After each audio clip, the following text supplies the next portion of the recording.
to... Ska vi köra nu? En français. Oui. Combien de temps va durer le city tour? 3 heures. Est-ce que pendant les 3 heures, on peut faire des stops dans des endroits sympathiques, par exemple pour boire un verre ou à l'abri? Oui, on peut Pas le faire faire. 3 heures de bus, par contre, si tout le monde est d'accord. Enfin, C'est tout le monde d'accord. perhaps in Christian? Well, yes. There was a suggestion here that we're going to stop somewhere to go inside, to look something inside, for instance, like the fish market. Ah, yes. It's not a sitting like 3 hours on the bus. We don't want to spend 3 hours. Yeah, that's a bit long, maybe. Yeah, it's long, but we didn't know about the weather because if the weather would be nicer, we could like walk through Bruggen and walk there and go to the shops and Well, so for on. me, it'd be fine to buy a cheap umbrella so we can have a walk around. But we are a group, so it's a democratic. Thank you. Good umbrella. Yeah. We're waiting. So you prefer with the umbrella and just go out? Yeah. Very good. Okay. Okay. Next question: where can you buy umbrella? No, but it's like There is a shop not far from here. Maybe they have umbrella. Rema Tusa. Trema. Yeah, Do they have it? they don't. Yeah, sometimes they have it. It's at Kokstad. Yeah, we can look. So, Yeah, we can stop there. yeah. No, just because of the parking with the bus. No, this is not so big bus. No, but still, it would be better to park because in the city, parce que centre-ville c'est un peu difficile avec le parking. Il y a beaucoup de voies, une sens unique, donc c'est pas si facile de manœuvrer. Français. D'accord. Donc we make a stop there and look for the umbrellas. Or I can just jump out and check if they have umbrellas. Yes. Okay.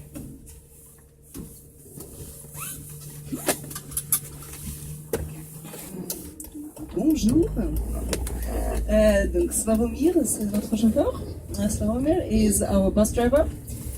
And we'll have a tour around Bergen. On va faire un tour de Bergen. Donc d'abord, c'est obligatoire de mettre le ceinture. Donc attachez la ceinture s'il vous plaît. It's compulsory with the seat belts. Please fasten your seat belts.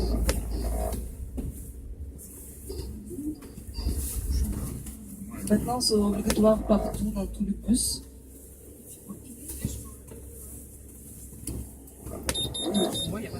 Pas de problème. Non, mais vraiment, c'est pour vous, si vous comprenez, tout le monde comprend anglais. Oui. C'est bien que vous, français, bien sûr, vous comprenez français. C'est plus efficace, en fait, parler une langue. Ça va, Aurélie aussi? Ok, et si vous comprenez quelque chose d'anglais, vous me demandez, je peux traduire.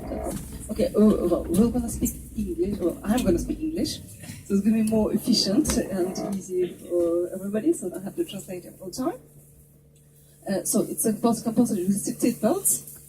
Now they passed a new law that if you don't have a seat belt and they stop you, it's like 1,500 kronas in fine, like 200 euros. So everybody has to fasten their seat belts. So welcome to Bergen, the second largest city in Norway today. Well, we'll have the nice art now on the right hand side. It's called Bergen with a question mark. I don't know why it is a question mark. It's just that artists wanted to make you think, do you want really to go out in Bergen, or is it really Bergen, or where are you? Where are you? Anyway, so Norway today is a country with 5 million inhabitants.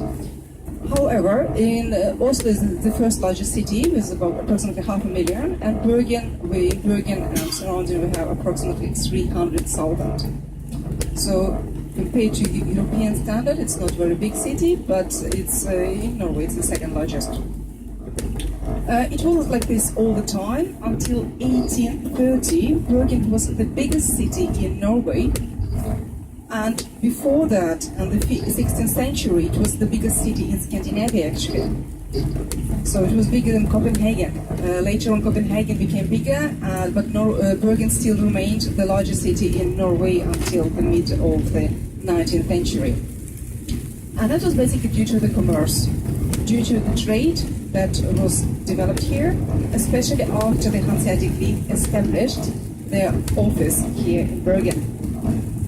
So a little bit about the history. According to the sagas, the Snorri Sturluson sagas, the Icelandic warrior and chief that traveled in Bergen in Norway and collected all the stories about the Viking kings, he wrote that the king Olaf Skirra, Olaf III, he founded a city here in 1070. So Olaf Skirra, Skirra means peaceful. So it was according to the saga that we know that was a city here. However, there are different sources that say that there was a city here already before Olaf Skirra here, like 50 years before. So we don't know because it's a long time ago, and we don't have a lot of material about that. But there is a dispute among historians. But we count normally that 1070. This is when Bergen was founded.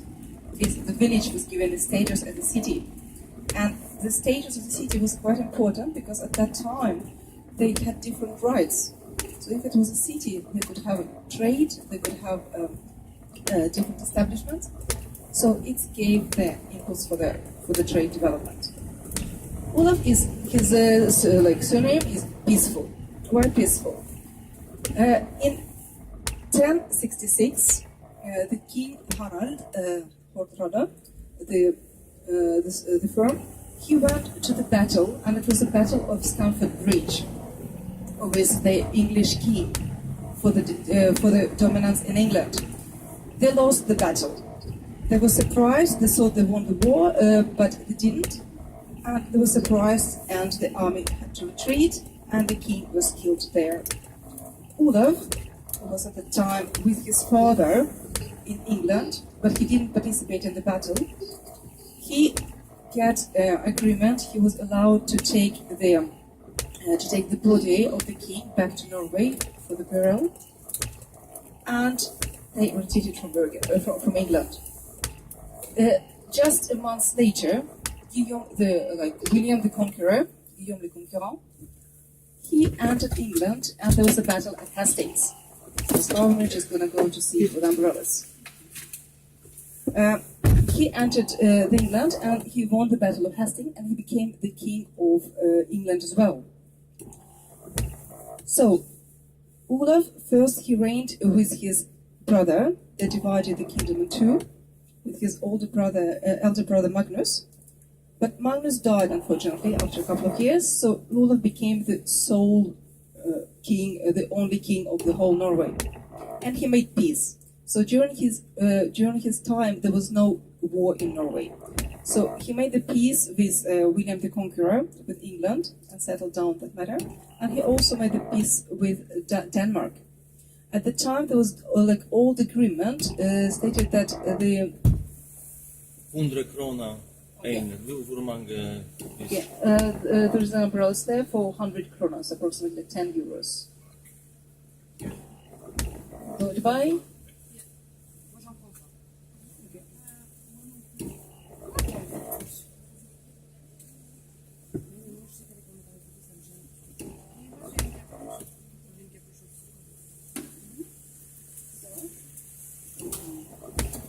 So if you want to buy an umbrella, you can go out and do it.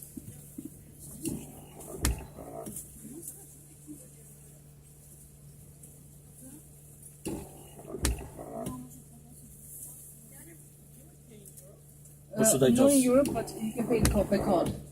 In Norway, you can always pay by card.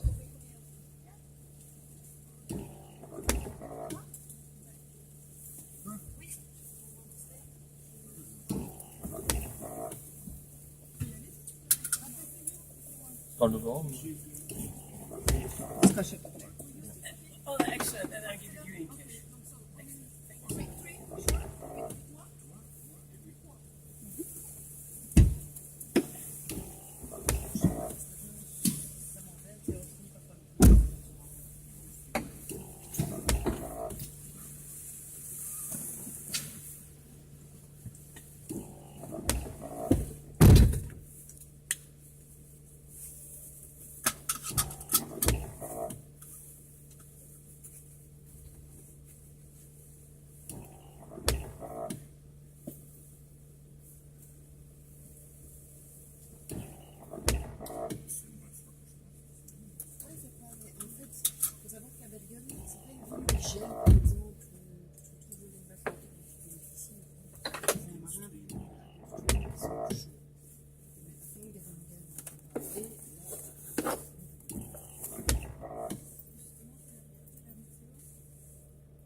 If it's cold for you, we can adjust the temperature. Okay, so yeah. Let it like that. No, I can warm up inside the bus. So yeah. Oh. Because just let me know. It's So only 4 euros. Are you sure you don't want? Bara 39 kronor. oh ja, 39. Ja. Så ikke forstå han. Han forteller meg 100 kroner. Okay, okay.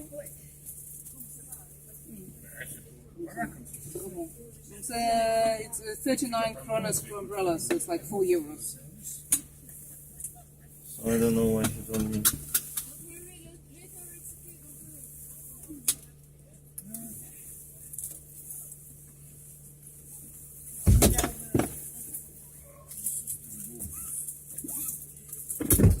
Maybe he even didn't know the price, the guy. Ah, maman. Je sais. Vous, c'est pratique quand tu cherches quelqu'un. Well, my employee is with the butterflies, so he follow me. Red jacket and butterflies. Okay, so we go to Lagoon, to the city center. Yes. Okay. We can go there to the city center by.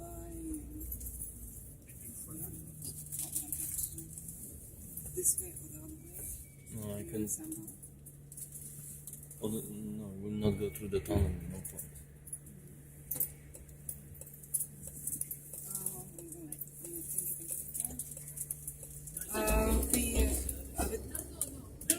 Centrum, så kan vi gå till Holbergskajen. Holberg. Vi ska stå sånt, förbi Fisketorgen, den plus the key. Är det bättre att snacka engelska? Ja, du kan snacka. Yeah, okay. Så, So we can stop at the Holbergs pier. men hvor er Holbergs? Holbergs it's the fish market. Aha. And you continue this way to Nordnes. Yeah, Nordnes, yeah, Yeah, yeah. and just before the new After church. the admin, yeah, I know, yeah. On the right. So we can go out and take the pictures. Yeah, Take the photos there. yeah. And then we'll continue through the city center, make a tour of the city center, and come back to Bryggen and go to Sandviken. And then go back to Okay, Bryggen, and we can stop so we Yeah. can walk. okay, good.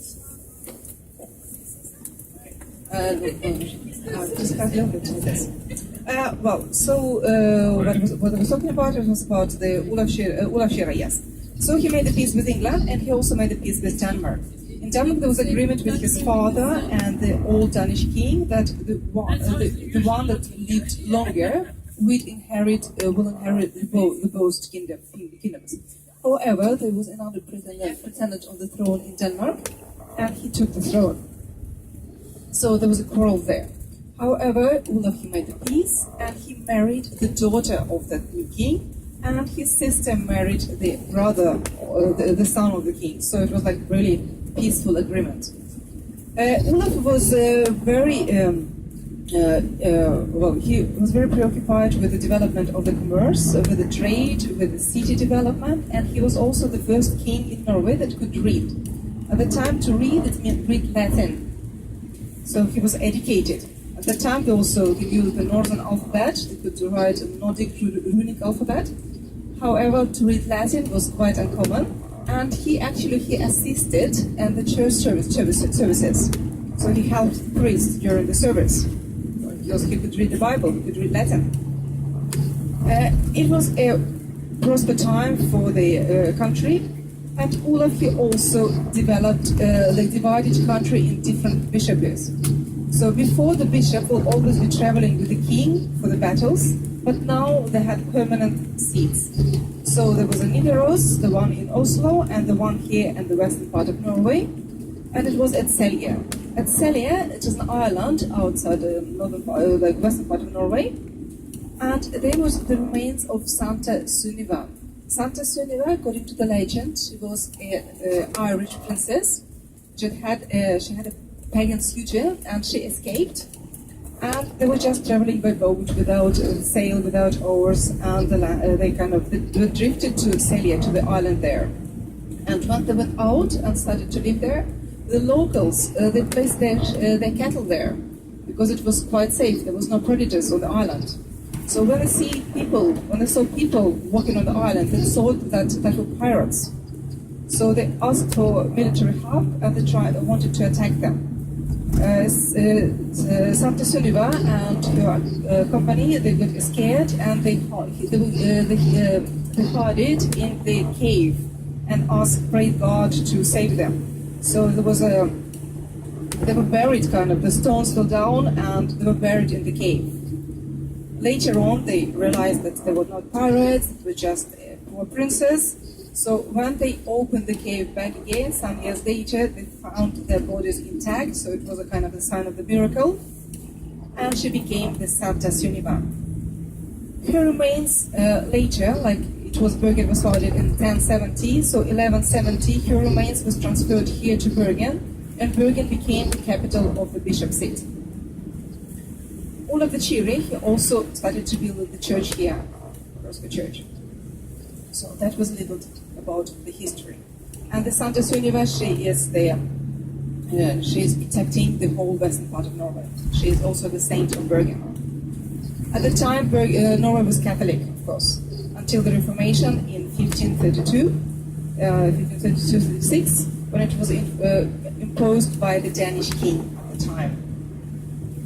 So, what was Bergen? How it developed? The main product for the export in Norway from between the 10th and the 15th century, it was the dry fish. Dry fish, we call it the stockfish as well.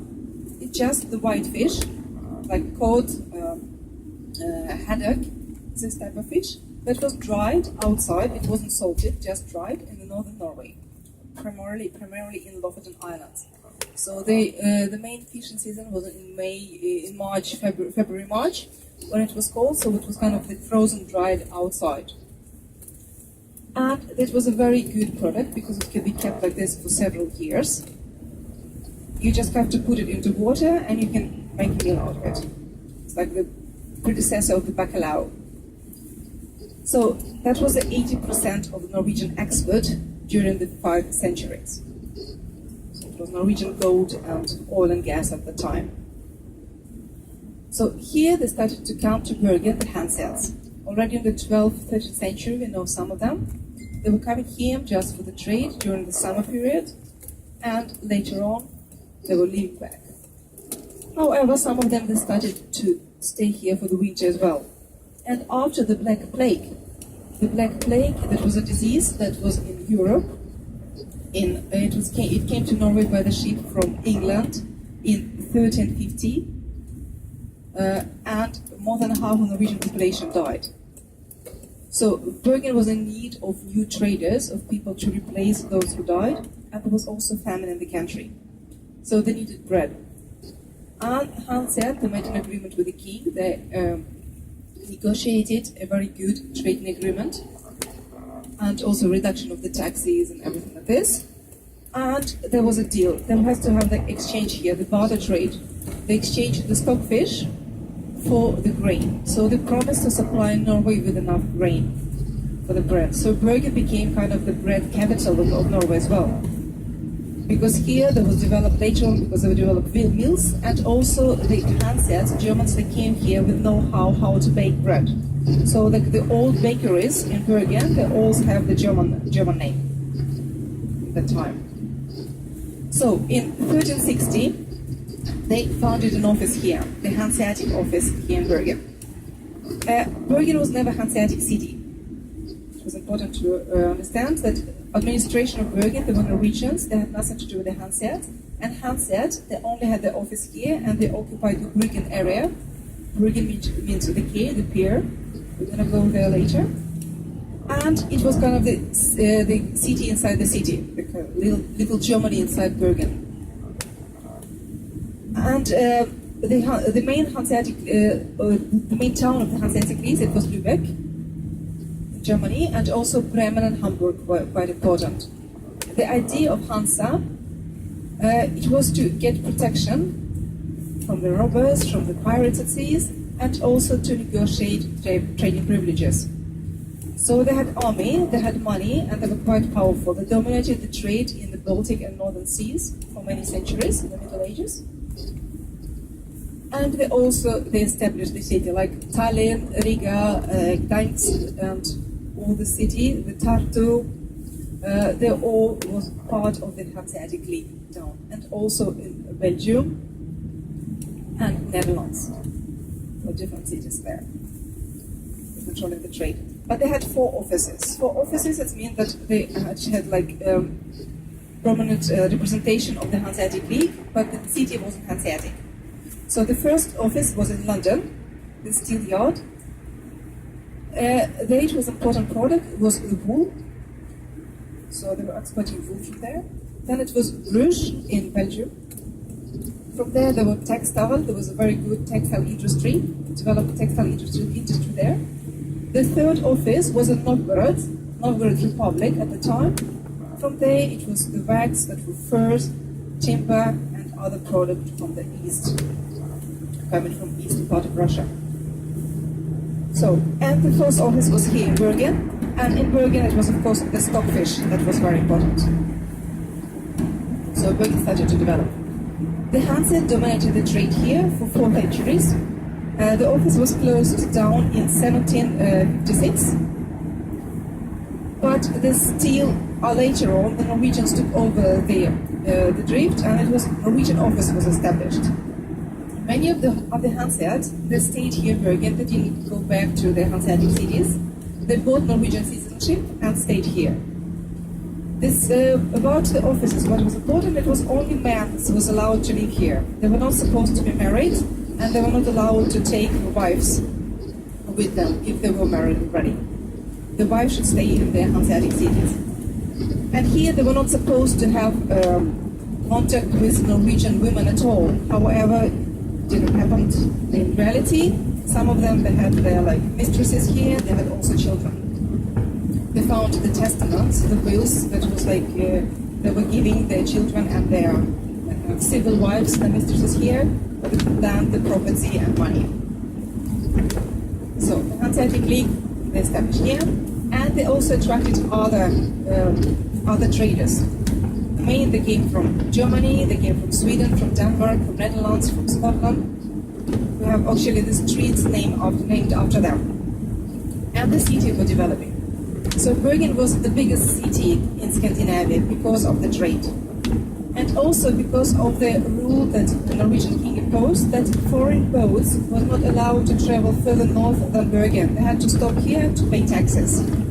So all the trade were concentrated in Bergen. So the boats were coming from northern Norway, full of stockfish, cod liver oil. And during the summer season they had an exchange and they were going back.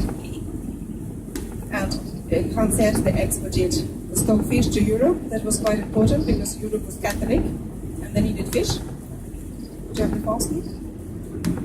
However, and the other product as well. Now it's getting a little bit more interesting around us. We are approaching the city center. This place was developed at the 19th century when the city was growing and it was demand for the housing. But however, it was also the farmland, a lot of farmland here. So the city grew quite a lot. In the beginning of the 20th century, we only had 80,000 people. so now it's 300,000. So it's quite big, and there's because of the rain, it's not like you can see anything from the window.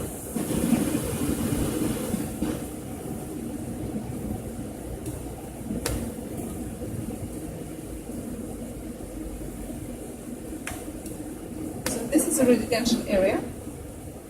And now on your right hand side will be the area which was previously the industrial area. So after the Second World War, there were industry here. Now it's all moved out of the city center, but still there still remains here. There's like the garage, the car showrooms, the big shops like construction shops, so on, and also the post office terminal here. So kind of the small industrial island inside the city, right here. On the left-hand side, there is a residential area. In Norway, we love to build in wood. Wood was a cheap material, and from the ancient time, they knew how to build in wood. So it's quite common to have wooden buildings. Norwegians, many Norwegians, they have their own house or their own apartment. It is very profitable, according to the tax regulations, to own their own apartment because you have tax deductions, and in Norway it's kind of the goal. Everybody wants to buy their own apartment. So like young people, they're really stressing because now the prices have increased quite a lot, and they also changed the rules. Before you could borrow the whole mortgage, like 100% mortgage to buy a house. Now you have to have like own capital. The historical building on your left-hand side, the long yellow one, this is the ropery, the cordelier. Because of the maritime industry, Bergen was the center of the roperies. In the 19th century, we had 28 roperies. That was the half of the national production. There was placed outside of the city center at the time because of the hemp that they used that was very easily ignitable. So in order to prevent the city from fires, they placed it outside. Now it's just in the city center. So many of them they burnt. Now we have only two. This is the one, and the other one is on the other side of the city. So roperies, maritime industry. From all times, of course, it was the export of the stockfish, the fishing, and also the shipyards was important. In the beginning of the 19th century, they also developed the steamboat. So the steamboat yard, there was here in the like we will see it a little bit later on, and it was the main production. So they didn't have more demand for the roperies, and the industry was on decline. Today, the main industry is, of course, the oil and gas that represent approximately 30% of the national income. Then there is shipping. There is the shipyards, and also the transportation. We have one of the biggest international transportation company by seas,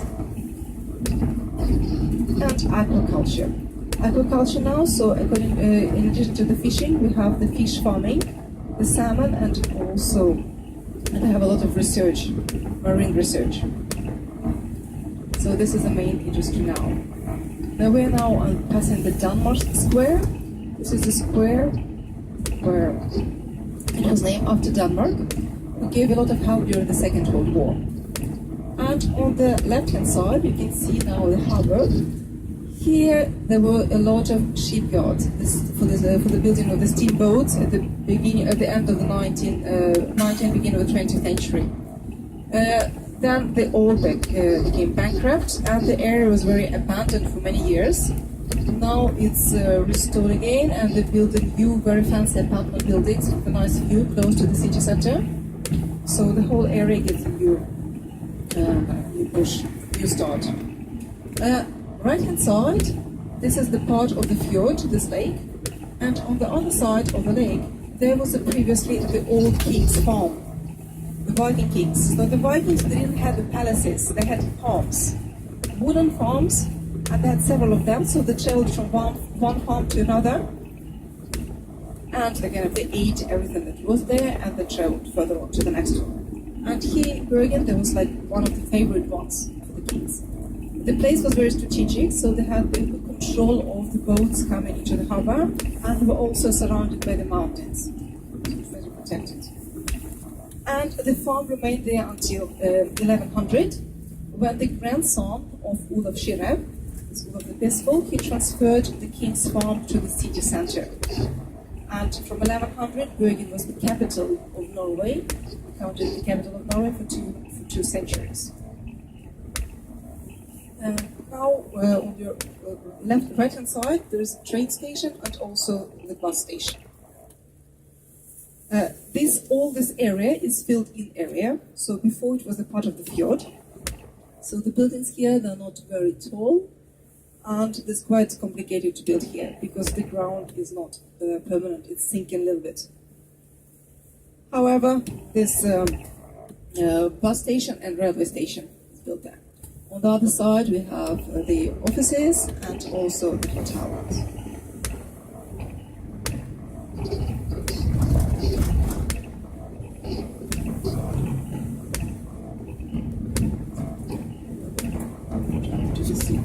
So which way do we go? This one, go to the fish market. Oh yeah, to the fish. Okay, fish market. Okay. And the chant to the Yeah, left. by the tourist information. With tourist information. Okay, and to the viewpoint. Right-hand side, we turn it. There's a library of Bergen.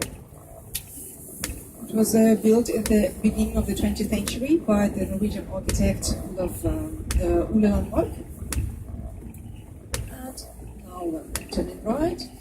On your left-hand side, there will be the Greek hall, the concert hall, built in the shape of the grand piano, and named after Edvard Grieg, the famous Norwegian composer. He is especially famous for his Per Gynt music to the play written by Henrik Ibsen. And on the right-hand side, there is the art galleries. There are 4 buildings with the art galleries with the collection of Munch, which is famous, and also all these painters from the 19th and beginning of the 20th century. Left-hand side, there is a Grieg Academy, Musical Academy, and the Faculty of Psychology of the University of Bergen.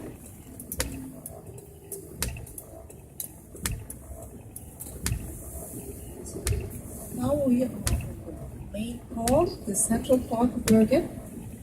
On your right-hand side, you can see the lake. This is the fountain. There is no fountain today. There is a fountain. No fountain today. That was a part of the fjord before. Now it's separated, so it's a lake. And there you see the art galleries and the library. On the left-hand side, there is another side of the park, surrounded with the statue of Edvard Grieg on the left-hand side. And also the end stop for the light rail. The light rail that connects Bergen Center from here to the airport. So the first line, it was opened in 2010. And now they're developing the second line going to the north of Bergen. Left-hand side, you see the building that was the green building that was previously the post office. Now it's a shopping center. And right-hand side, there is a fire station. Now the old fire station, now it's turning into the museum, the fire museum. And on your right-hand side, the white building, which was the previous residence of the Danish governor. That was built in the 16th century. Today it is a city hall, and the Parliament of Bergen has a meeting there once a month with the mayor to discuss the important issues. On the building you also see the C7 monogram, the golden monogram of Christian VII of Denmark. He was the king of Denmark and Norway, and he loved Norway, and he promised to come to Bergen, so the city was decorated with his golden monogram to welcome him. However, he postponed the journey from 1 year to another, and finally he died, so he never made the trip. But Bergen was already decorated. Now we are in the center of Bergen. Left-hand side, we see the shopping centers, and also the main pedestrian square. Left-hand side, and we're turning now to the fish market. to the central harbor of Bergen. So, right hand side, we have the old building of the bank. Now it's also the restaurant and the shopping center. And we're turning now and pass the fish market on your right hand side. The tourist information on the first floor and fish market on the ground floor. And today there is also the farmers market, so they have the tents outside. We're going to go a little bit on the fish market later on. So here you can see the products, fresh products, and it's not only the fish, you also can buy the meat and the fruits and vegetables from local farmers. So on your left, on the right hand side will be the city bay, central harbor. Before it was the only harbor. Later on they also had another harbor on your left hand side behind the peninsula, because this one became too little. Today we have the terminal for the ferries that go to the other cities in the western part of Norway. On the right hand side. And on the other hand, on the side of the bay, you can see the Hanseatic quarters, the old Hanseatic quarters. See nothing because of the buses.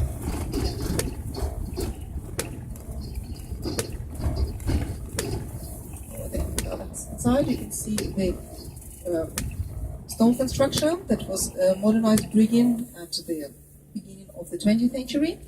And now when the ferry is going to leave, you can see the Bryggen, the protected part, protected by UNESCO, the old Hanseatic quarters, the old wooden houses from the beginning of the 1700. So we'll have the short stop soon, so we can go out and you can take pictures of the city harbor and of the Bryggen as well, and the Håkon's Hall, the fortress of the Ant of Bryggen. Do you have any questions? Is any specific interest?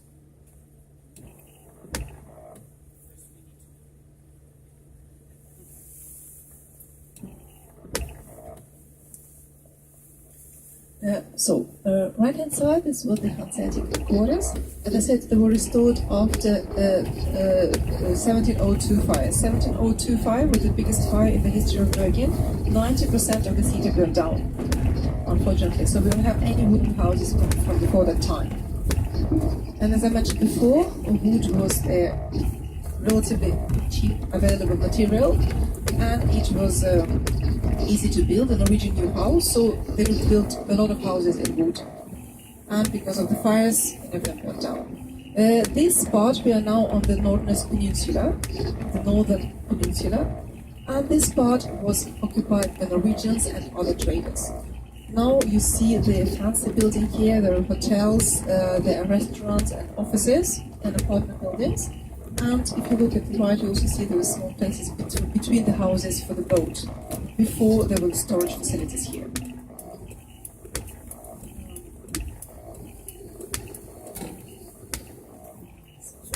Here we can take a short stop, we can go out and take some pictures.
Vous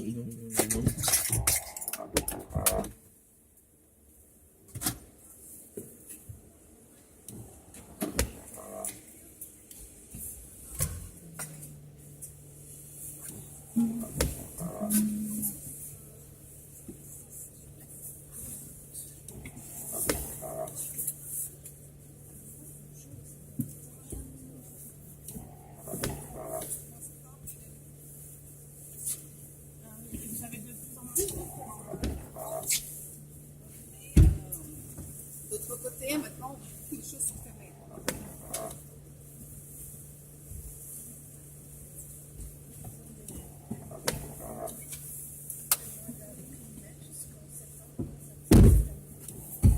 So what do we do now? Right front port, and then make a turn there. In Tulbutka, yeah? Yeah. Okay. Maybe a turn, and then I've been guiding for the like city sightseeing. Which was the theatre. That's all. Apotek? Yeah. Yeah. Okay. All the history behind driving, listening. Okay. So I had a question about the tourism. The tourism here it's from May until September. Well, now it's kind of it's good because it's not that crowded. However, there is also many things that are closed. Some museums are closed. The summer fish market is closed. We only have the covered one. But now it's also they started not in October, like in a month they started these trips to the Tromsø, like cruises to Tromsø for the Northern Lights. See the Northern Lights. And also the weather is not. However, this could be also the weather in the summer. You never know here. Okay. Here on the left-hand side, you see the new church. It was built in the 17th century. And it's called new because it was the first church built after the Reformation. The people who lived here, they complained that the cathedral was too far away, so they couldn't hear the bells in the morning on Sunday, so they didn't know when they had to go to the church. So they demanded the new church to be built here. And it was built here on the remains of the old bishop farm. And today it's also counted as the child church, the children's church. It was heavily damaged during the explosion. The roof was destroyed and also everything inside burned down. They managed to save the altar, take it out, otherwise everything inside was burned out. And now we're going to have a turn here and you will see the custom building. This Baroque building, it was also completely destroyed, but after the war they decided that they had to rebuild it in the same style. So it's rebuilt on the same style, but it is a copy. Yeah. Here you can also see on the roof there is a C7 monogram. It's an important building, and it was also decorated to welcome the Christian VII. Today is also the custom house here. They have administration sitting here. So it will work. And behind there, on your right hand side, if you look behind the building there, I think will be your cruise boat standing there, waiting already. Behind the green one. And all these buildings were built after the Second World War. And some of the buildings were destroyed by fire, but some of them they were saved and they were moved to the open air museum outside of the Berlin Center because of the historical. Nordmess, it was also the place for the execution in the old times. So here they had a procession to go to here Nordmess, to the heights here, and there were witches that were burned here, and people was executed.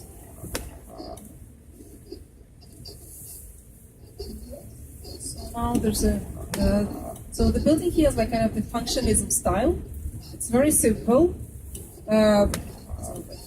it's not very fancy one, but they're very practical inside. And today there are the offices and also the private apartments. On the left-hand side, we're going to pass the marine research boats, and also it's a part of the research institute here. And at NORIS, so they have research in marine and aquaculture.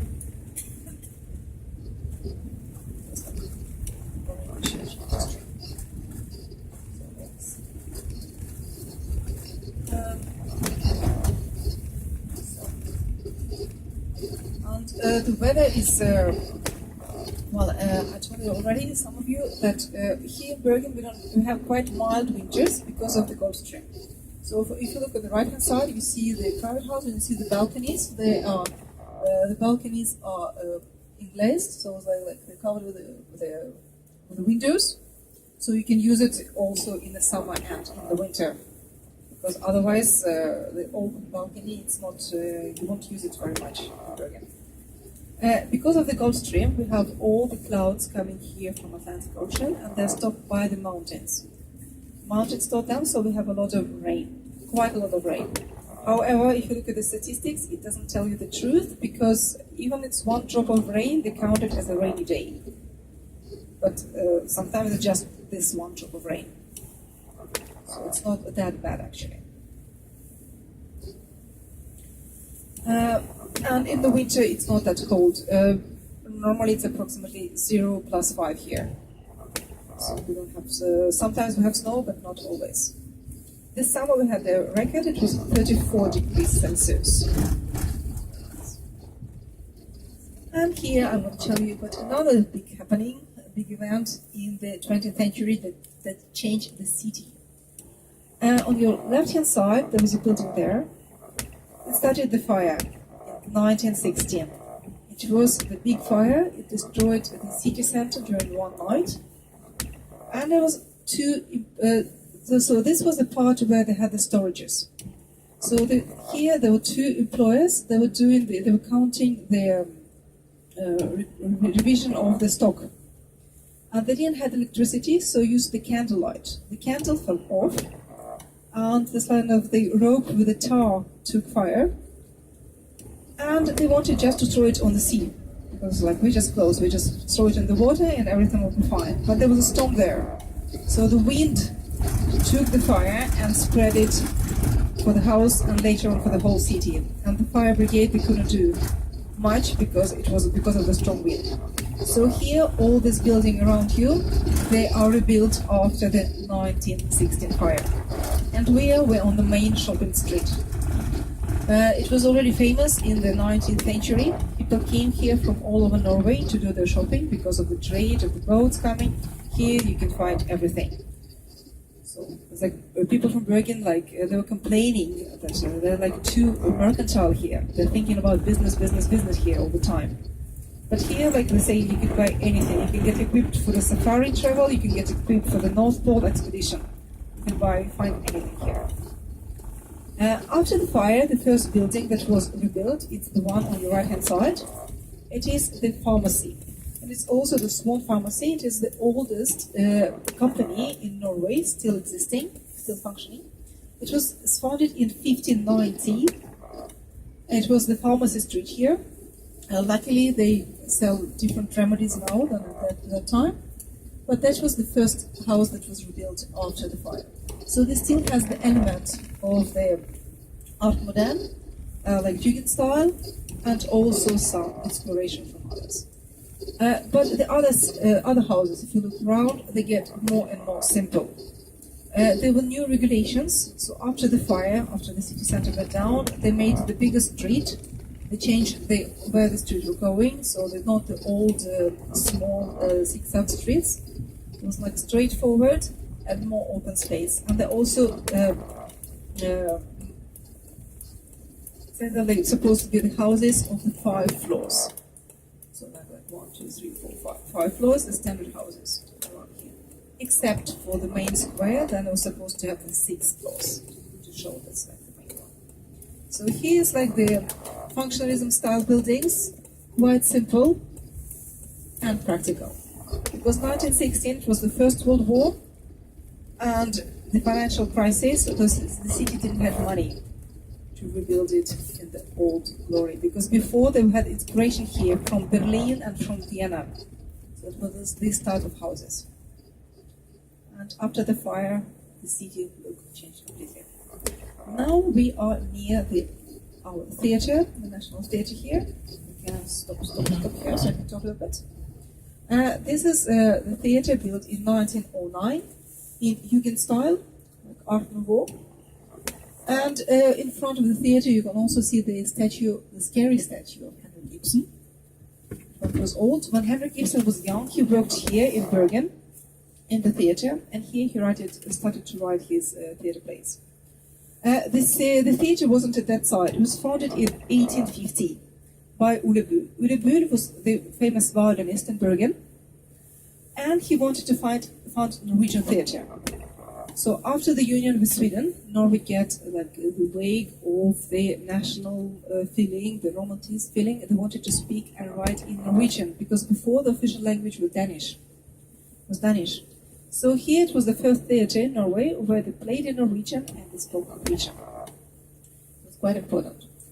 So Henrik Ibsen, he lived here for 6 years, and he was working at the theater.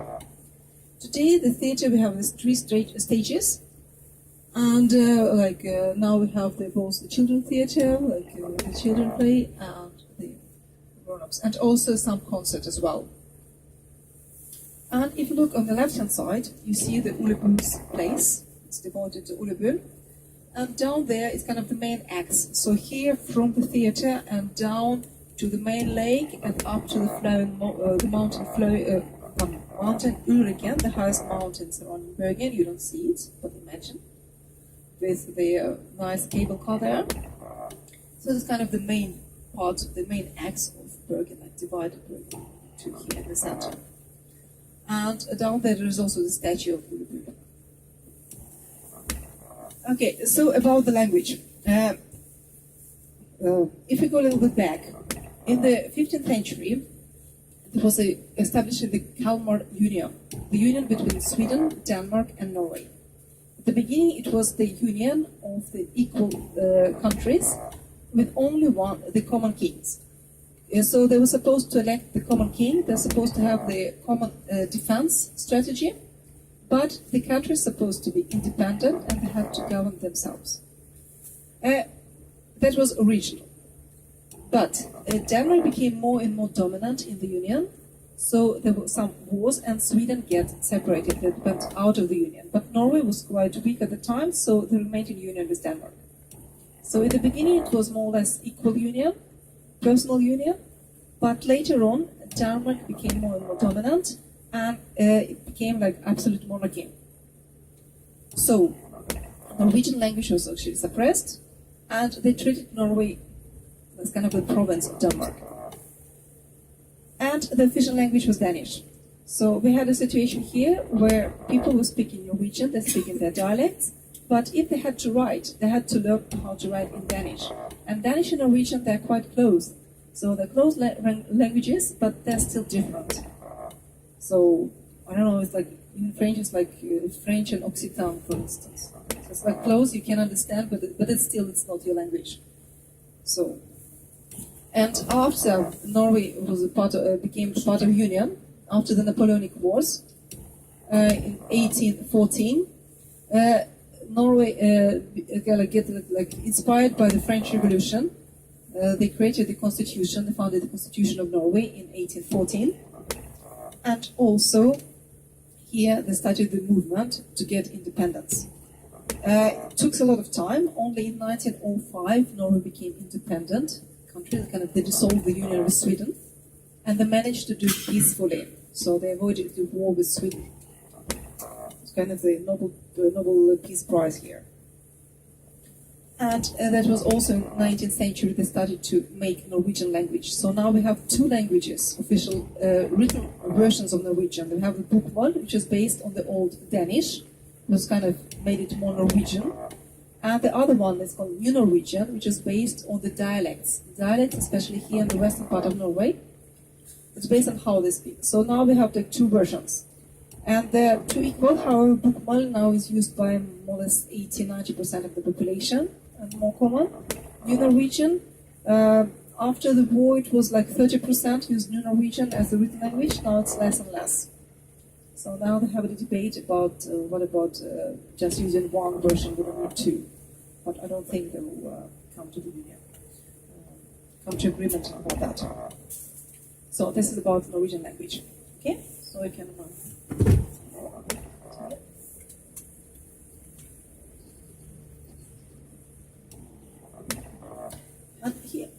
And here you can also see this fire. So the fire in 1916, it stopped just behind you. The theater was saved. And also the building. There were questions?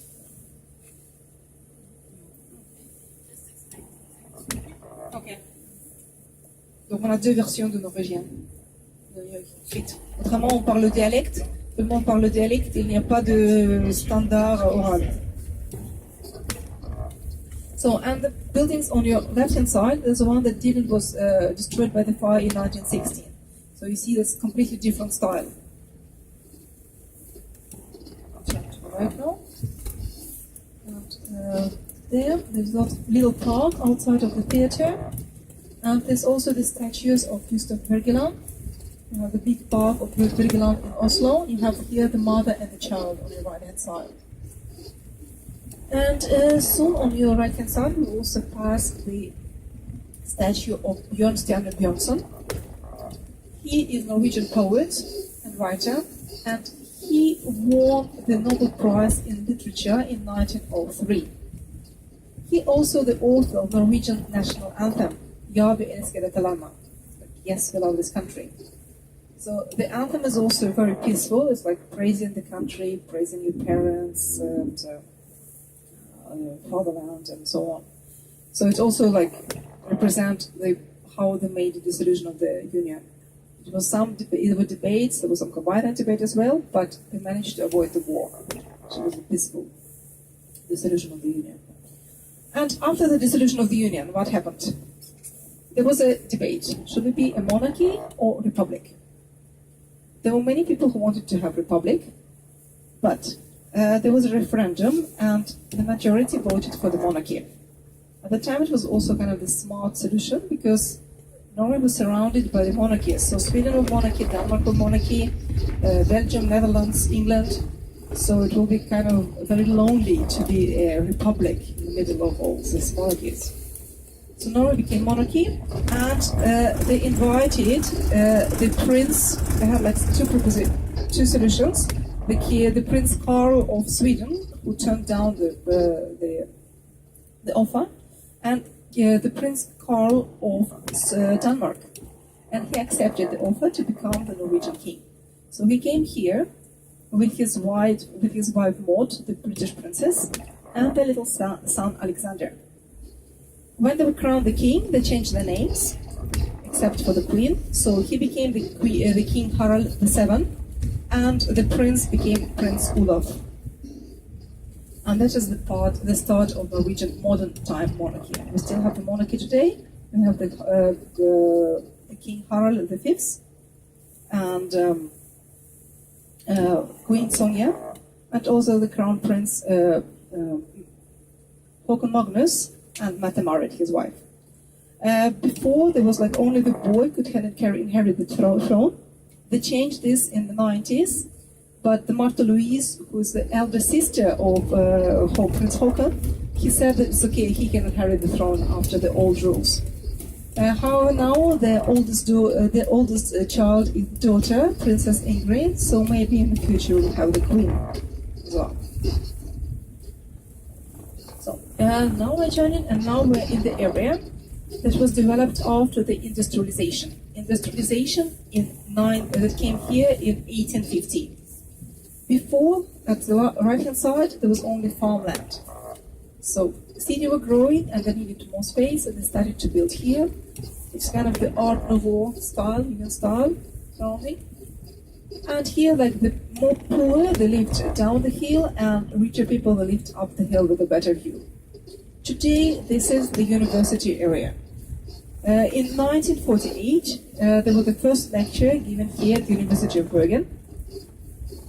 And today, in this university, we have 70,000 students. You can study everything from bachelor, master, and PhD degree. And we also have another university here now, and also architectural school, the business school. So altogether in Bergen, during the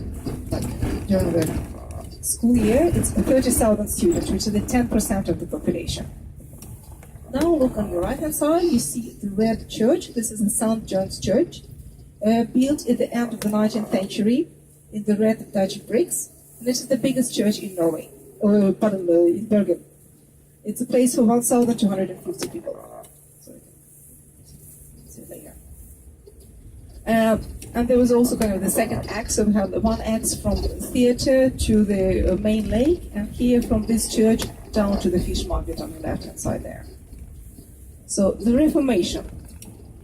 Today Norway is the Lutheran country, Protestant country, and the Reformation was imposed by the Danish king in 1536.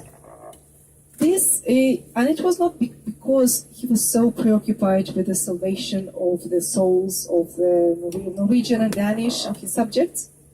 It was a very good deal because Martin Luther, he had a very nice saying that the church wasn't supposed to own the material goods.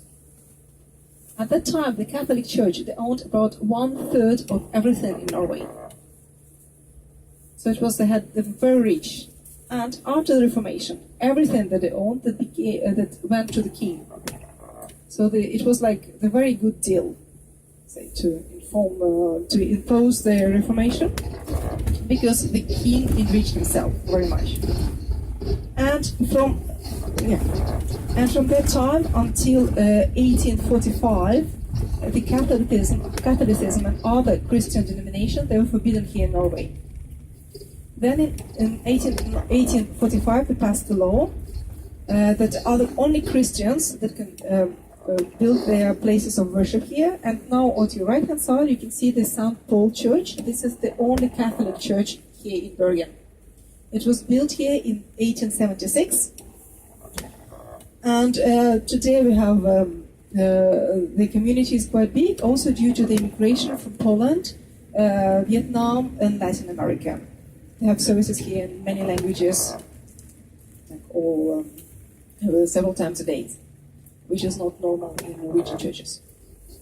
The church is also famous for the private school, St. Paul's Church School. This is like the primary school, secondary, lower, and upper secondary school. Left-hand side, you see the Greek concert hall, Edward Grieg Concert Hall, with the statue of Edward Grieg. And as I said before, this is the shape of a grand piano. This is the headquarters of the Bergen Philharmonic Orchestra, one of the oldest one in the world. It was founded already in 1765. So at that time, Bergen was the biggest city in Norway, but also the culturally biggest city. And today they are quite famous. They are travel around the world, and so the concert hall wasn't built at that time.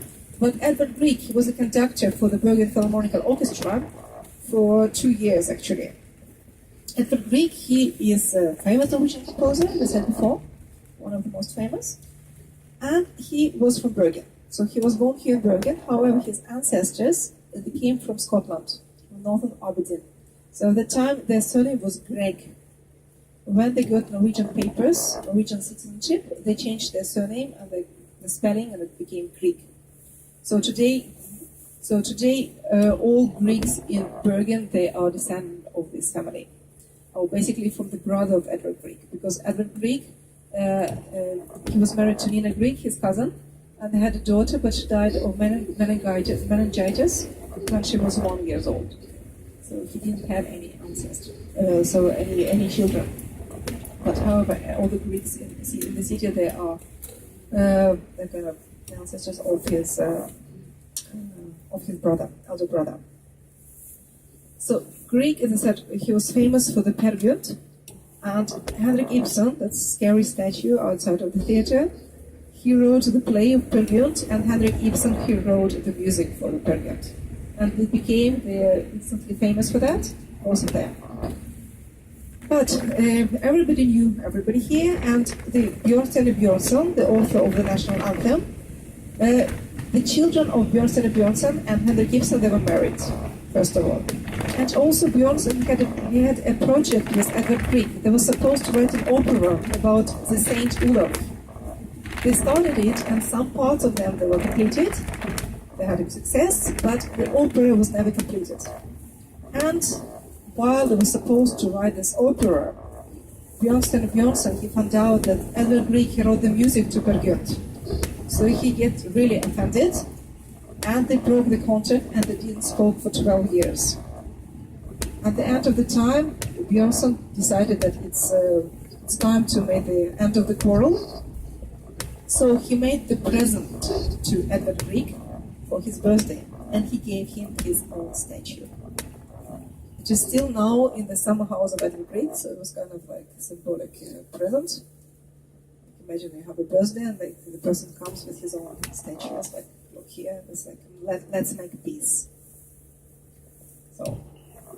So Grieg was very famous during his lifetime. He was very well paid. He became rich, but because of this, his health condition, he was conducted tuberculosis when he was living in Leipzig, studying there.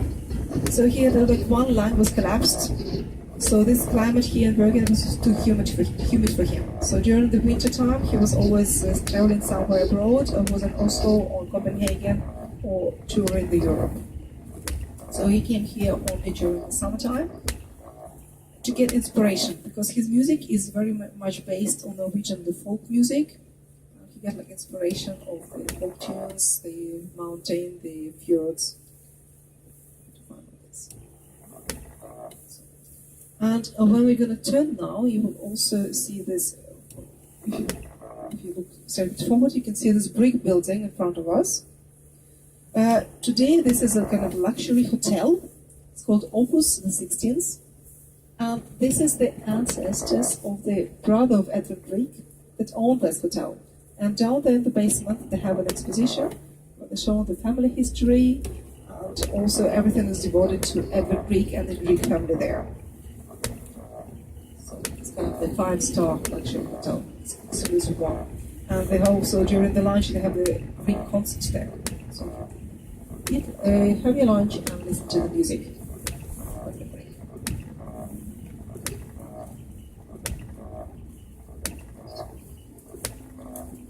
Again? Straight. Do you know the trade boat, the Viking boat, near the Fisherman's Museum? Yeah. We go inside there, and there is like a viewpoint. Yeah. Okay. So, right hand side you have the statue of Ludvig Holberg. He is Norwegian all year. He wrote a lot of satirical theatre plays. And he lived in the 17th century, and he worked in Copenhagen. So at the time it was Danish. He wrote in Danish, but however he's very popular both in Norway and Denmark. You can find his statue outside of the Danish theatre as well. And he is very often played in the theatres in Norway today. We are now entering the Bryggen's area. So Bryggen is in the harbor. It's the same origin of the town Bruges in Belgium. And Bergen. Bergen is meant the valley between the mountains. So like all surrounded by the mountains. So just to mention, there is no clouds, those are the mountains surrounding Bergen. Right hand side you have this red building. This is the Hanseatic Museum. It was opened already in 1872. It was one of the oldest museums in Norway. And it's the old trading house. So there it's possible to see how the traders, how they lived here and how they worked. Now we're passing Bryggen, that was modernized at the beginning of the 20th century, with stone buildings, brick buildings. Today there are offices here, there are hotels, and also a lot of souvenir shops. they're open until late. And from here we start the old part of Bryggen, rebuilt after the fire in 1702, and now it's a part of UNESCO International Heritage List, UNESCO list. These are wooden houses. They are Norwegian architecture. Germans, they just rebuilt in the same style. Today, this wooden construction, there are no people living here. There's only like restaurants, the bakeries, the craftsmen, there are restaurants, and also the souvenir shops and different offices. All built in wood. And it was preserved basically because of the fire of 1916, so it's kind of the luck and the unluck. Because the city center burned down, they didn't have money to think about Bryggen, so Bryggen was forgotten. Otherwise it would also be demolished and rebuilt at the first part of Bryggen in the stone and bricks.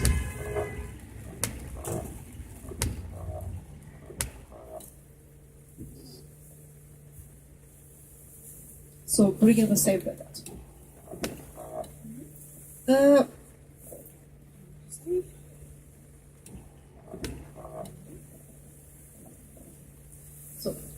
Here we have all the companies. Before it was like Norge Sildesalgslag. It was like selling the herring. In the 18th century and 19th century, the herring was a quite important industry here. They were fishing herring, and they were exporting it over Europe. Now we are near the fortress, the Rosenkranz Tower now on the right hand side, and the Håkonsholm. And the road here, it didn't exist before, so the sea was going straight to the fortress walls. This is all the field inland. So everything we can conquer little by of the sea. See the Håkonsholm on the right hand side and all this fortress. It was built as a fortress to protect Bergen city. However, Bergen was never attacked. The only battle we had here, it was the 1665, the city break battle, and I'll take you a little bit about that. And now a little bit, if you look at the left hand side, you can see the entrance to your cruise boat terminal, and behind it is your cruise boat. It's just over there. Left hand side, see the Lerøy. This is the headquarters of the Lerøy factory. There is a leading producer of the fish, and also they have the fish farming, salmon. Well, I don't know about Belgium, but you can buy the Lerøy product in France at least, in the supermarkets.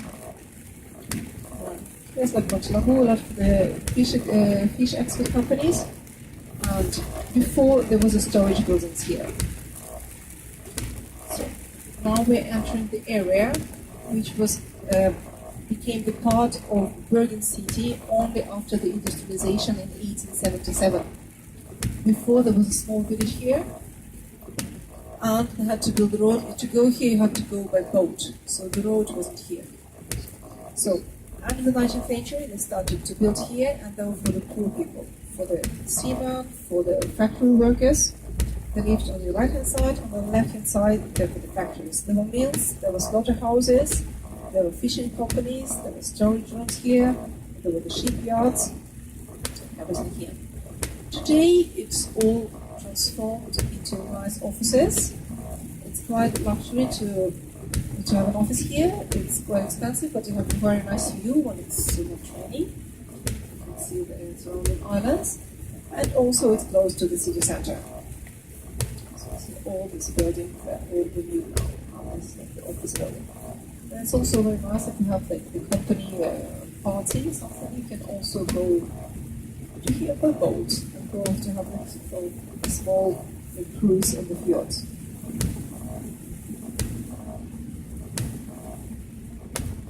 It's really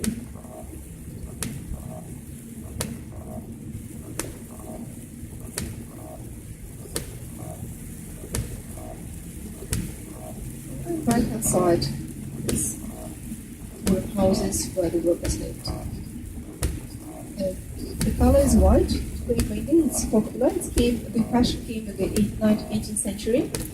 The white pigment was quite expensive, So the white color was supposed to show that you are rich. So what some people did at the time, they painted the front facade of the house in white, and the rest was in the common colors like red, yellow, and green, which is not that expensive. Left-hand side, you see the Norwegian fishery museums, and there's also the Drake boat, the old Viking boat. It is a reconstruction, of course, it's not the original one. And also different boats from the different time when Norwegian was there. From different times, old fishing boats here. Turn here, see a little bit of the harbor, and also you see your cruise boat just on the other side of the harbor there.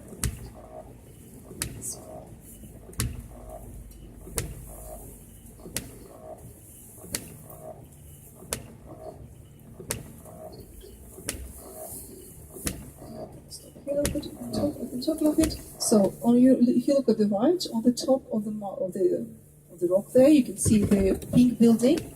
This is the school. This is the school here. And schooling in Norway is free of charge. It's compulsory from the age of 6 until the 16. This is like the primary and lower secondary school. The kindergarten is not compulsory in Norway, not like in France. I don't know what about Belgium. Like in France, you have like l'école maternelle. Not here, it doesn't exist here. So in the kindergartens, basically, it's if you want to go, you can go, but many children go. The most children go to the kindergarten, at least up to the turn 3, because the parents are working, and it's also like socializing, preparing for school. So 10 years compulsory education in Norway, and then upper secondary school. This is free. It's kind of the municipalities, the region supposed to offer you the place at the school, but you're not obliged to fulfill this education. However, if you don't fulfill it, it's very difficult to find a job. And you have to fulfill it, at least to pass the main exam in order to be accepted to the university and to later studies. However, in Norway, it's a very flexible system. So even those who for different reasons didn't fulfill this videregående, this gymnasium, upper secondary, when they turn 23, and if they can prove that they had a working experience for 5 years, and if they pass, well, at that time they had to do like the private courses and they had to pay for the exam, like the main 5 exams, like Norwegian, mathematics, English, nature science, and social science, they can still get accepted to university. So there's like, in Norway, there's like, everybody gets the second and the third and the fourth chance. It's like nothing is, everything is, you can manage, you can do the studies and you can restart your life in this way. So the church, otherwise it's free of charge. We have some private schools like St. Paul, the Catholic church school, and all private schools, they're either the special pedagogical direction, like Steiner school or Montessori school, or the Christian, the Lutheran church, or the Lutheran church, or the Catholic church, and other ones. And we also have the private one, the international school, but then it's in English. It's basically for the expatriates who are staying here. But the government subsidizes the schools. So the private schools, parents pay only the fraction of the costs. So unless you have like 5 children, it's basically, if you have like 1 or 2 kids, it's possible for everybody basically to send their child in the private school. You don't pay that much, but however, there is a cost. University is also free of charge. You pay only 100 euros per semester. As like it's basically go to the student society, and for that money they also organize. You have like the subsidized canteen. We have the housing for the student, which is like cheaper. They have the student doctors for students. It can be for free. Psychologists. They have a lot of things like gym facilities for the reduced price for the students. So basically, you're paid for the welfare. It's like student welfare association.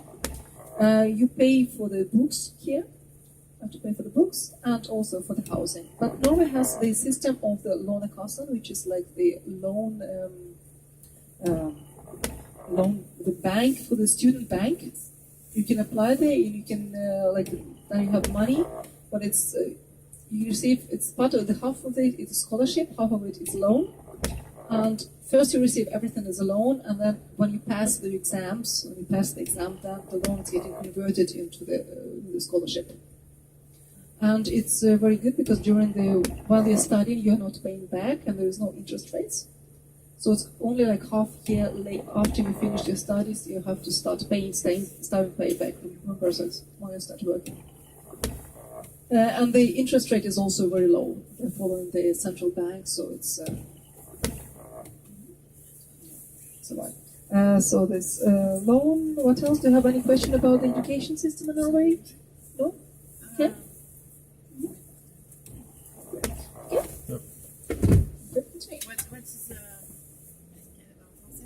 Quelle est l'université là, enfin, les études les plus réalisées par les étudiants donc l'économie, finance, donc on a l'école de commerce ici. C'est là parce qu'après on trouve le travail assez vite.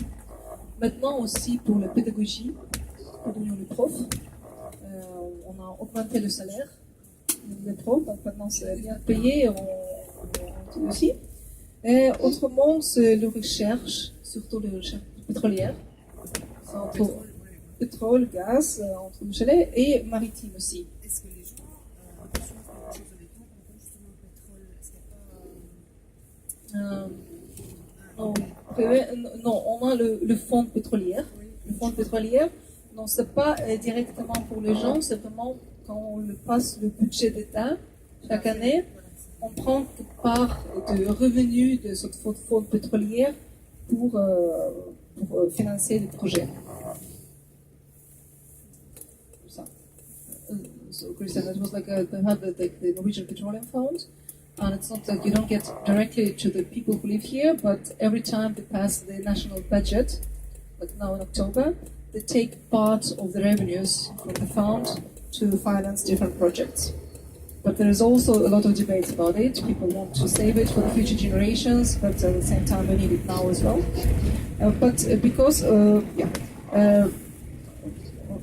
can take it. Right? Here it's also what I want to say.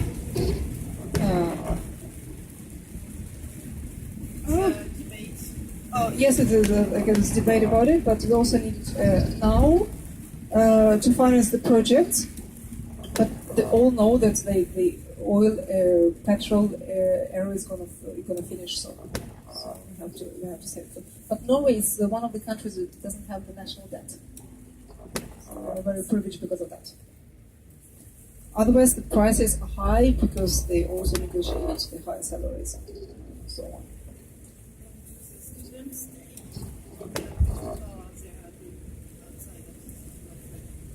Both. So now look at history. On the left-hand side, there is the second rotary, the oldest one from the 17th century. So long covered with the roof because of the weather. So here they were making ropes, running from one side to another. These two ropes. This one is still preserved. Next one, answer?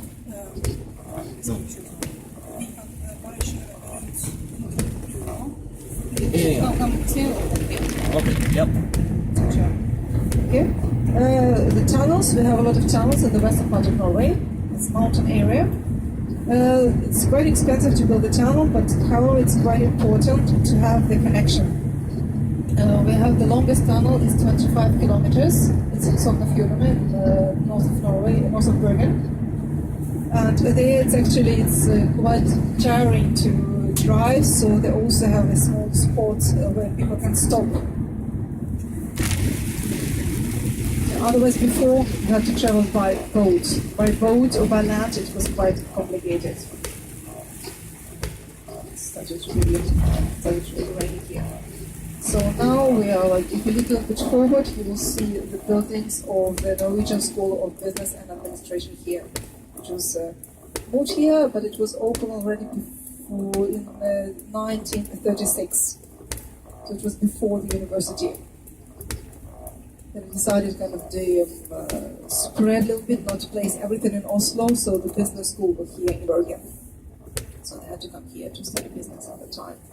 And about the students, yes, many students study here, but we also have a lot of international students.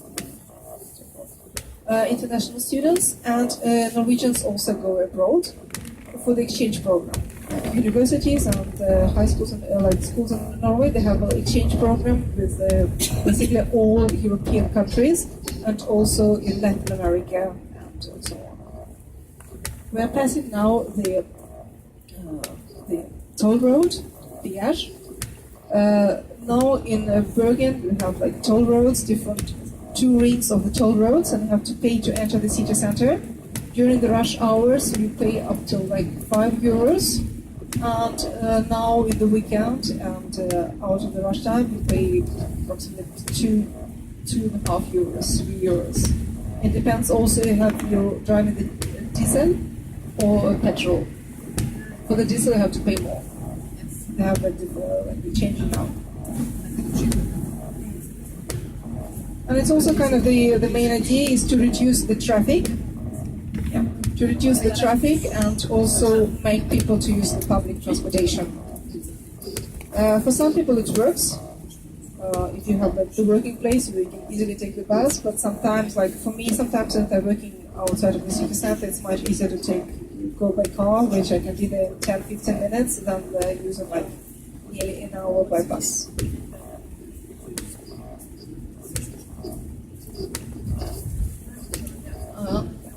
Otherwise, in Norway, it's also common with the electric cars. If you look at the car signs, you can see that if it's EL or E car, this is the electric car. They were subsidized, and also they were free of the toll road, and they had free parking and free charging stations. It was just to make people to buy more electric cars. Now they get quite sophisticated. Before there was a problem of the length, how far you can drive. Now you can. They have a very good chargers, like I call it. Chargers like batteries. So electric cars are very common here. However, next year they're going to change the rules, and also the electric cars has to pay for the toll road. Maybe they'll have to pay only half. Now we're turning to the Sandviken. If you look at the left-hand side, you can see the smallest house in Bergen. It's 24 square meters up on the hill there, and there's a family living there. So this was before it was the worker quarters. So here, the fishermen, the people who worked at the factories here, the herring factories. That was the old fishery museum. That was the old herring factories. They lived here. It's old. Painted white now, it's like traditional color here. And today it's exclusive area. So before, like 19th century, beginning of the 20th century, it was the poor area. Today it's close to the city center. It's at the sunny side, so if you imagine the sun will be on your right hand side, going down to the sea there. The sun will be there, so it's the sunny side. And sun is also quite important here, when there is the sun. So today we have everything here. There's electricity, there are also the toilets, the bathroom, and the water. Before, there was nothing like this, so they didn't have showers, and they shared the kitchen, and the toilet was outside. Red building, the traditional color for the fire station. It was built in 1903 here, and we have the still functioning, but it's quite small one, so it's only the brigade for men there. Otherwise, in the central fire station, there is also a brigade for the women. Up there. So this is the area that was developed at that time. In Norway, we are heating by electricity. So electricity, like hydraulic power, hydropower is also one of the main industries, important industries. We produce electricity from the waterfalls. And we're heating by electricity, we are cooking on electricity. The gas is not used at all. Sometimes you have like exclusive cooking facilities. You can buy the belong with the gas for the gas stove. Otherwise, everybody has electric stoves, and also heating by electricity. There is also some the block buildings, they can have the heating from the central heating central, where they're burning the garbage and they're producing the heat. So it's quite new one. Otherwise, everybody heating their own houses, their own apartments on their own. So this road was built in the beginning of the 20th century. You see the houses built in stone here now. So to stop the fires, to prevent the fires. And as I said, it was also the working quarters. So they had bad facilities for the hygiene. And there were two doctors, Hansen and Wiesner, who worked in the city in the end of the 19th century, who especially preoccupied with the welfare of the poor people. So they opened the central park so people can go for a walk, and they also built this one. This is on the left-hand side, this is the public showers before. It's called after Dr. Wiesner, who was the man who worked here. It was functioning as the public bath, public showers basically, until the 1916. It was in use here. Now it's transferred into the pub. So the pub for the beer. Okay? Now we are at the end of Bryggen, and let's see, we decide to go out now. Stop here, yeah. So we can go out now to Bryggen, take a walk through Bryggen and through the fish market, and have a stop at the fish market, so you can take some drink there, a coffee.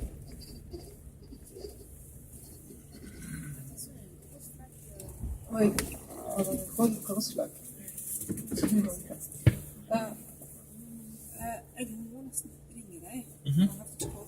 Okay. Okay, so I can. Yeah. Bara vänta här. Ja, okej. We'll be here and we'll go to the fish market, so we'll choose information from there. Okay. Yeah. Something there.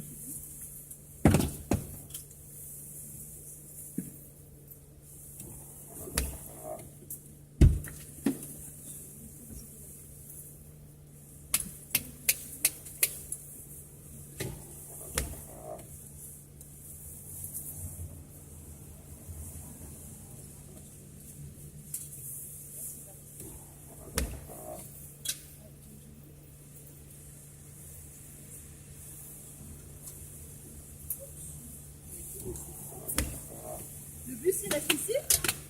Le bus il reste ici? Non. Le bus part, on le retrouve.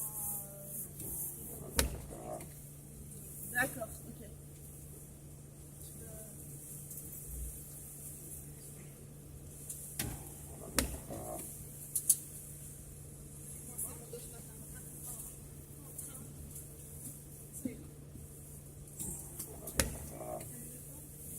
C'est quand j'ai pris le train, oui, j'ai fait un fond de vent et j'ai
Ой.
О.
O!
Hallo?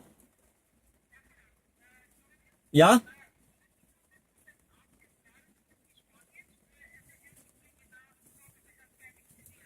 Okay, I am coming. Yep. Yeah. Okay, yeah. Yeah.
Yep.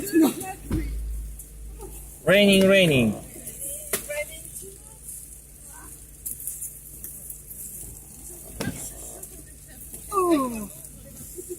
Everybody on board?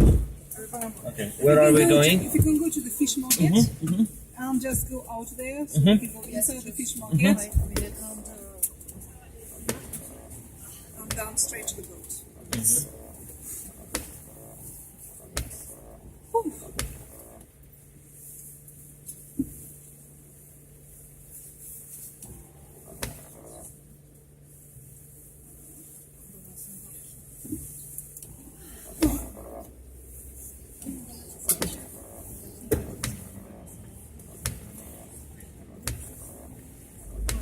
Le bateau va où? Le bateau va Un peu derrière. Grudnia. Le bateau sera sèche. J'espère qu'on va avoir un petit rayon de soleil. Ouais, hier, elle avait du soleil aussi. Ouais, Il y avait jeudi, c'était super ici. Il y avait 18 degrés. Oui, on sait. Tout le monde était en t-shirt, J'ai eu quelques photos, il paraît que c'était juste... et hier soir, ça commençait à Il pleuvoir. paraît que c'était l'été indien. Moi, ce matin, Il paraît c'était que ok. c'était Ce the matin, place on to be. pleuvait juste un peu.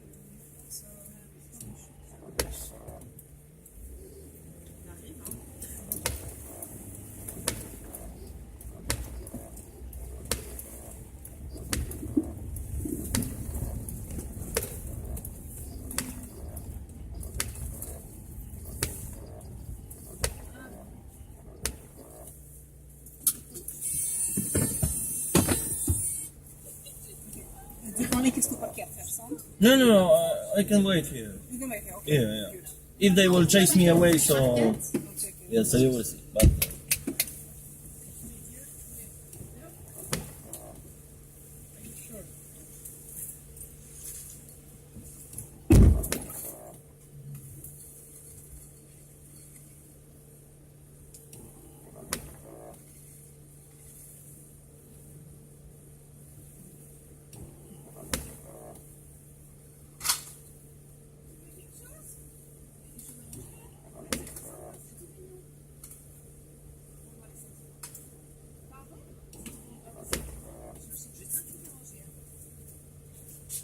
I'm coming back in 2 minutes. Okay. I promise you. Oh. I sleep, so I'm totally. Do you want something to drink also? To eat? no, thank you. You stay there. Yes, I stay here.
I can move the camera a bit closer.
Welcome. There is nothing to eat. Nothing to eat? No, there is. You can go inside, I think. Yeah, no.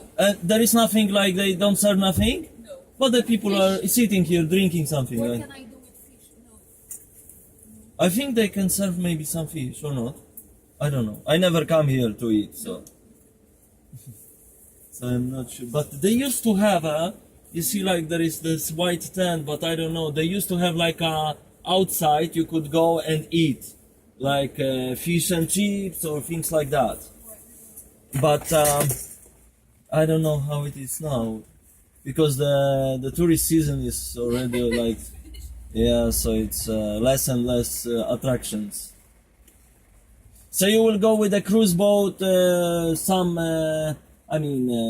Norway or some other places, or because there is you came here to take the cruise boat, right? Yeah.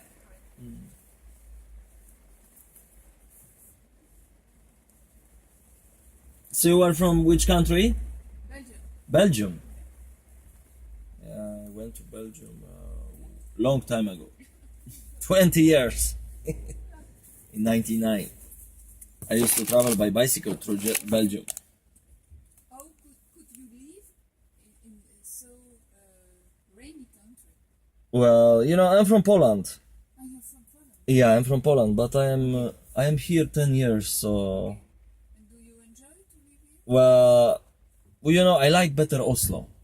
I don't like Bergen because Bergen, well, it's good to come here maybe to look around, Okay. but to live here it's it's over 200 days per year raining, so it's not a nice place to live. I mean, you can just get depression. But I mean, just because of the work, so I'm here. But I try to travel now more like 17 days here and 12 days in Poland, so I fly more often. My friend told me it's a magic country. Norway? I ate him. Yeah. Well, I mean, No, I'm sunny girl. I need more. I need sunny weather mm. and light. The light is everything is black and white. No, like in summer is nice, but as soon as it's coming autumn and winter, then the days are very short, and it can be not so cold, but there is a lot of darkness. So it's and it can be the weather like cloudy, rainy. So it's you just sit at home all the time. So it's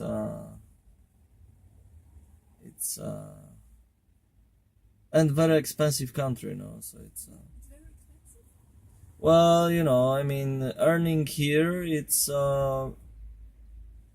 maybe a bit better than the other places, but then you have to also spend more money.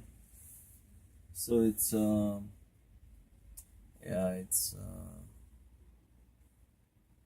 so that's why I try to earn here and spend in Poland, because Poland is cheaper.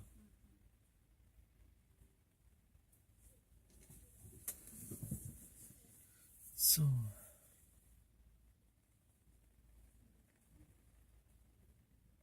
oh, the guide is here. She's walking around,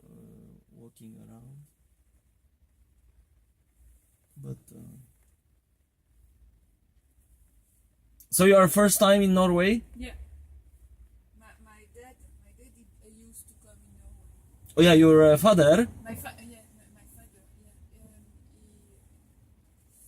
He worked for what do you say?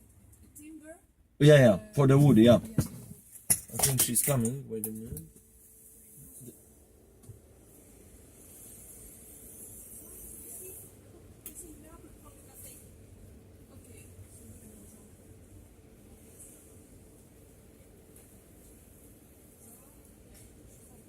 Okay. Mais dans mes chaussures, j'en mets dans les chaussures, dans mes fesses. Ok. Ouais. Je suis vraiment tombée à plat. C'est pas grave, c'est pas grave. Je vais pas les choses ont changé.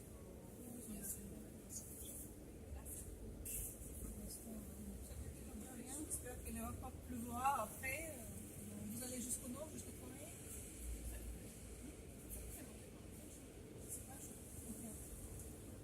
Mais ici, c'est un peu plus pire quelquefois. Dans le Etude et Guéronnier, ça peut être mieux parce que c'est un peu caché. Dans le film. C'est chauffeur de pas. Mon ami m'a dit c'est génial. Mais ça change très vite ici. Ça va pleuvoir un peu, mais quand c'est le chute, après on se le sent. Quelquefois, on la neige, la pluie et le soleil dans le même jour. C'est vraiment pas pour moi. C'est vraiment pas pour moi. D'accord. Just give her a dick and coffee now. Okay, yeah. I'm waiting here.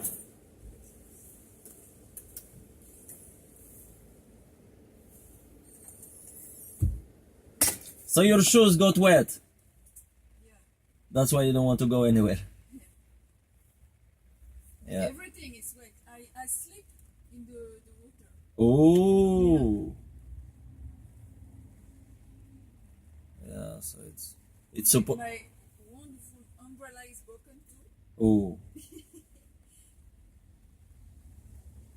No, it's supposed to come this weekend like 18 centimeters of water, of rain. So it's just raining all the time. So here you have to have a gumboots and like a waterproof clothes almost all the time.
Alexandre,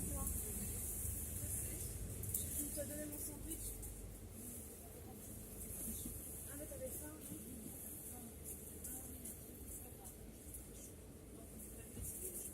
Ah non, les saucissons, le poisson. Il est pas cuit. Mais on prend vite une mini bière et on prend un four. Bah, ici, c'est ça.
If it's cold, I can warm up the bus. No, no, it's okay.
Yeah, they are coming.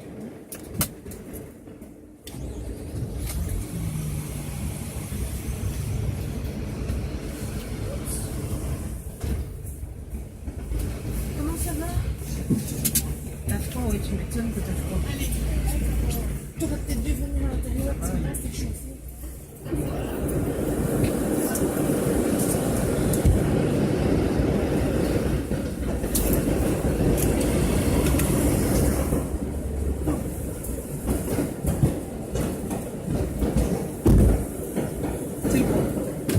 Okay.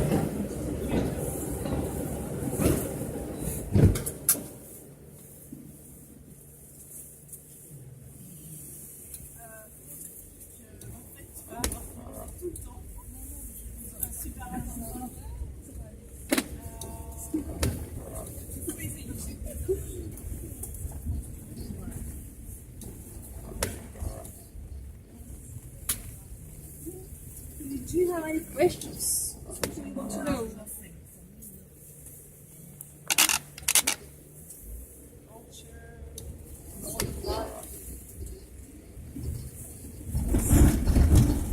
Pharmacy. Yes. Okay.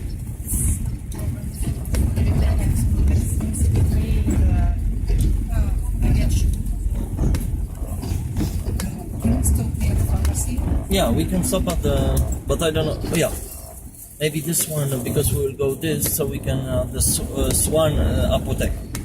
Yes, Hannah. Yeah, Yes. yeah. We can. Just stop there. There's a bus stop there, so Yeah, there is a bus stop there, so we can try to.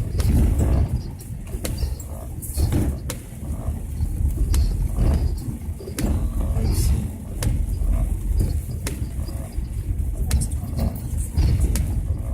Oh, yeah. So I can just stop here and wait here. yes. If not, if you can just go this back around. I think should be okay if I stop here. Okay? Okay? Wait.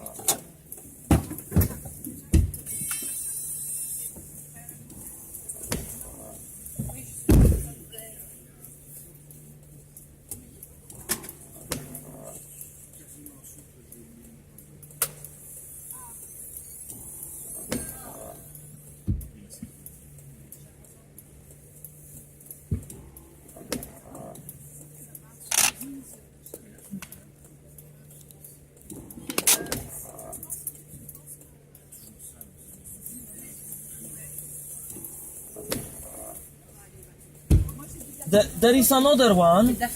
Just it should be open still. I think Yes, but she said to go, but there is. You see this one. yes, I know. Should we drive there? Yes, but I'm driving from there. Which way? Yeah, we will turn somewhere around. Okay, we'll make pharmacy just to see. Yeah, we. But then to drive around, to take time. Let's see. We can just quickly No, it's also closed. here. Maybe it can be open here. Here. It's still Lower dark. Up to 6. Yeah. So I will just turn around and well. Actually, feel Oh, at the bus stop there. Yeah.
now directly to the bus, or to the boat.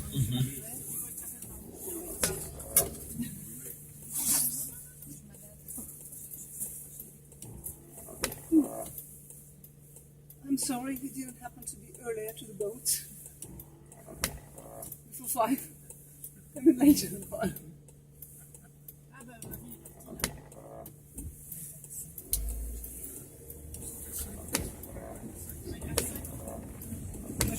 Je pense l'embarquement commence à 6 heures.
So how is?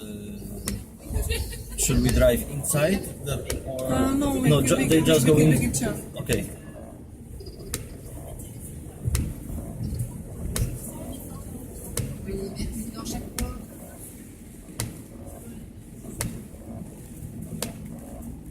So they just go inside the Skolton, no? Yeah, the building. Okay. Okay. So we don't have to drive inside the port.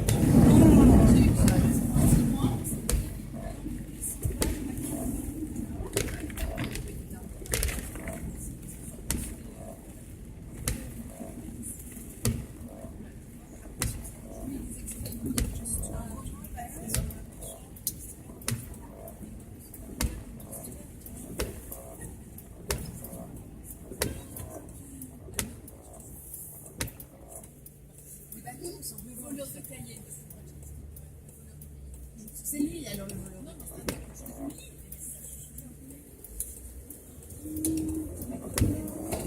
And then I can stop where is the.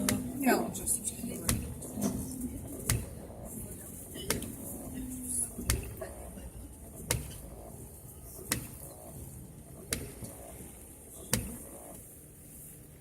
Okay, somebody So- here?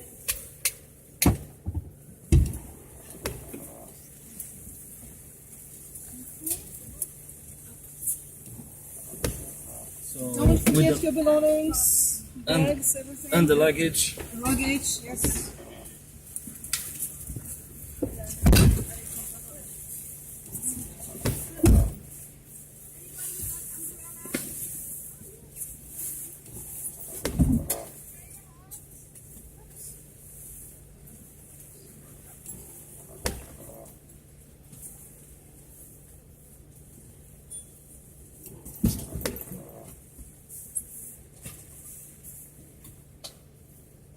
All good.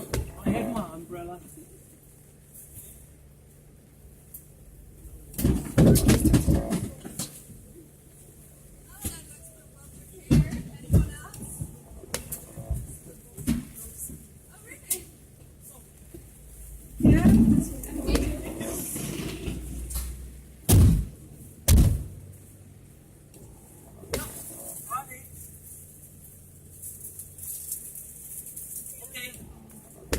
Rush? Okay. You're going to the city or?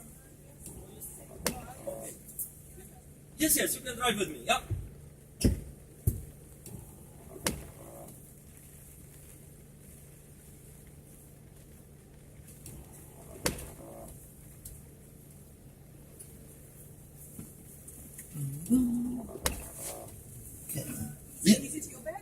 Yeah, this is mine. Yeah. You forgot something, or they have everything?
Yeah.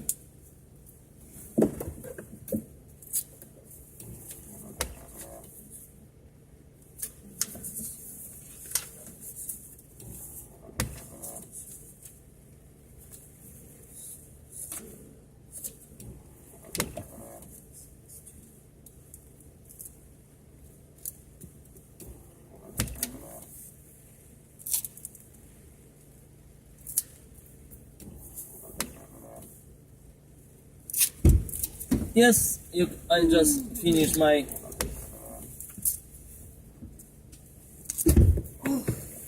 Was a lot of rain. Yes, I made a mistake, big mistake. Why? What's happened? At the beginning, when it started really raining, Uh huh. we walked through. And then one lady, she fell. Oh. That's why she was all wet. She wanted to go out now. I should have just stopped it and just go by the bus to the fish market and have coffee there. And Yeah. So you could, or you could just call me. I mean, if you needed. yes, but we was in the middle there, so it's like, okay, we just continue. And then it's like, okay, no, it's too much. It's really raining. No, it's kind of bad experience, but she's sitting alone here. So. Okay. All right.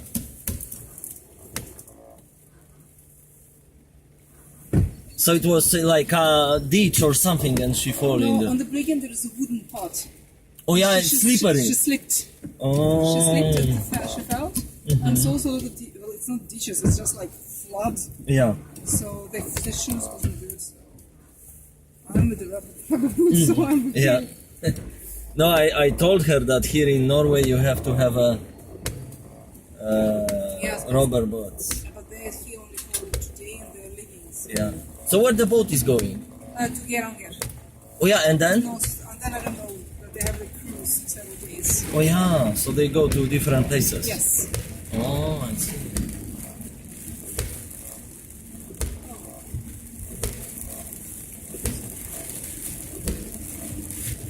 Raining. So which part you need to go? Because Well, I, Galleria, where are you going? yeah, okay, I'm going to the bus station. Okay, at Galleria. Gallery, okay.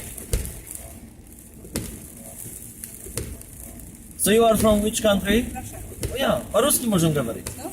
Я учился 7 лет русского языка. Okay. But I am not using Russian now. Norwegian and English. Язык надо всё практиковать. Забывается.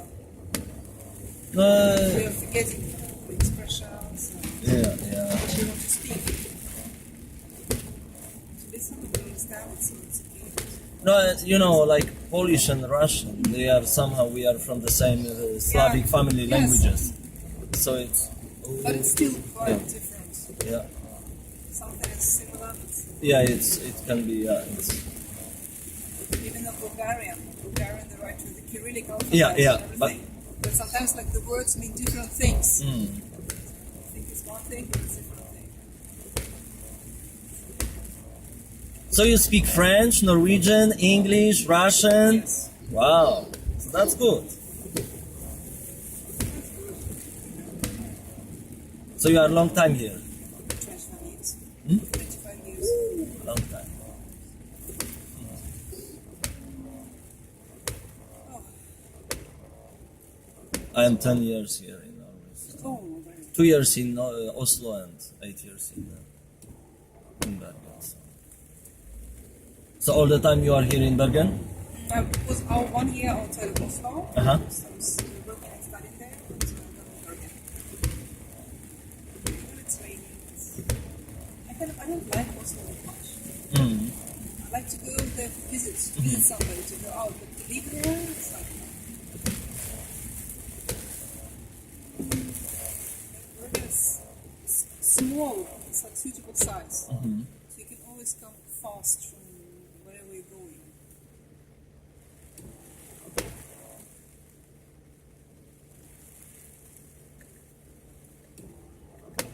Like St. Petersburg, when I was born, it's like a nice city, beautiful, but to live there, to use like 2 hours to go to work every morning, 2 hours to go back, Mm. with the transport, with the, Can it's you- too much. Yeah.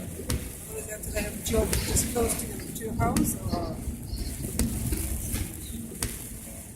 for vacations.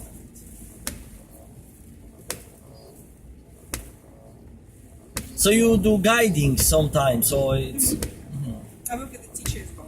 teacher in the school. Yeah. So you teach language or French. French. French and also I can teach economics, but I only like replacement. so you teach French like in videre going. Now I have like in the school. Oh yeah. 2 days school, but I'm also work as a replacement. So. Oh yeah. So like someone they Yeah, need. someone is sick, I'm Yeah. replacing. But then at videre go, I can teach economics, marketing, and stuff. Galleria here. Yes. Yeah. Yes. Once in a while. So Thank you very much. you're for the tour. welcome. See you another time. Yes. Bye bye.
Ship drops anchor, it's